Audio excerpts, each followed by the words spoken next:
Do you attribute a lot of your success? I mean, the pandemic had to have, I mean, obviously, all, sad to all the people who died, but as far as your career, it's taken off, right?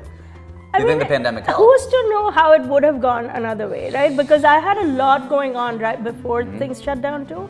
But I don't dwell on all that. Like, I just keep going. Yep. The Z train keeps charging forward. That is. Whatever ZTV happens. train. So it was, it was fine. That's like good. we keep adapting to whatever life throws our way. So, what gives you more joy? Is it the love of the crowd live, or is it the likes or the comments on the digital? Like what? Look, the live show is its own thing, right? You like experiencing it, but the digital thrill is real too. Okay. And I've realized that. Like, I do a lot of Zoom shows. You can feel the energy even through the wires. When something's going well, you feel it, and when it's just dying, you know it's dying. And now on TikTok, Instagram, like the reels and videos, you can feel the energy. Like this roti video, there's like 11 seconds is nothing, but the amount of conversation it's generated, it's exciting for me to watch. Totally. And more people are going to see it than obviously a room where there's 200 or even 1,000 people. Of course, and none of it was really like deeply thought of. It's so badly produced too. But those are the best because they're authentic, they're real. Completely, it's a real moment, and it's like actually thousands of people came out and said, I really wish I knew how to make it. I'm actually working on a roti tutorial now. See, that's great. That's so smart. It's exciting in a different way and unexpected. I never expected it. I think Instagram doesn't do a great job of it. TikTok manages its comment section superbly. So it's actually, the TikTok experience is as if Insta and Twitter got married. Oh, interesting. Because you know how people get passionate on Twitter? You see that passion in TikTok comments. You just don't see it on Instagram. Why is that? Because the way visually it's laid out. If you see how reels progress, the comments are buried. You barely see them. Whereas on TikTok, they're very prominent. So they're more people dynamic. see, and then they want to get involved. At least that's my experience. No, that's and really it's smart. very exciting because literally I'll refresh my phone and it's 1,000 new comments. 1,000 people commented. That's you know what I incredible. mean? Like yeah. that's a reach that like I don't know when in a live show.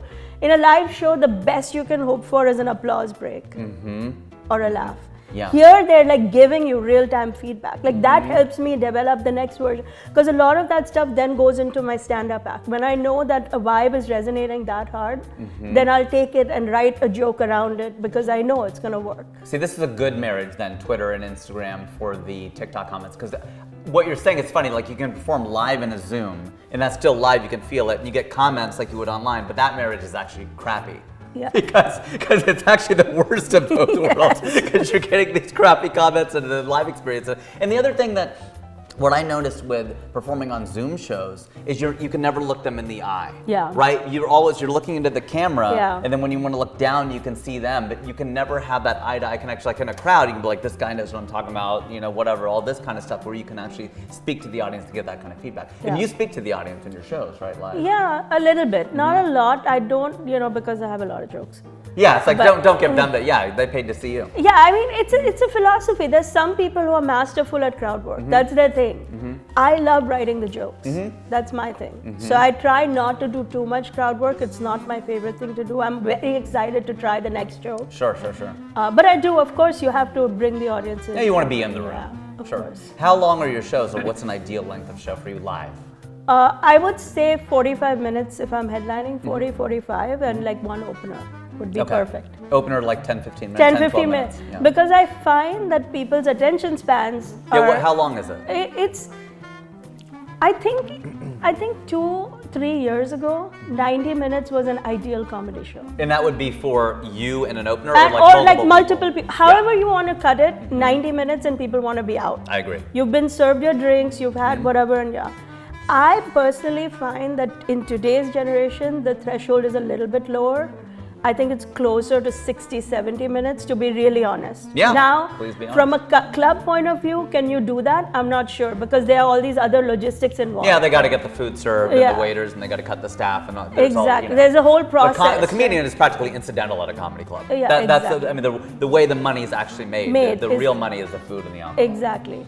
But if I had my choice, I would have a 60, 70-minute show, but you know. When I do my solo shows, that's how long they are. Right. I find that the ideal. I know with stand-up, 52 minutes for me for whatever reason. It's 52 is where I can feel the lag, and then it's my skill then to get them to 60, 65. But they will give me 52 like nothing.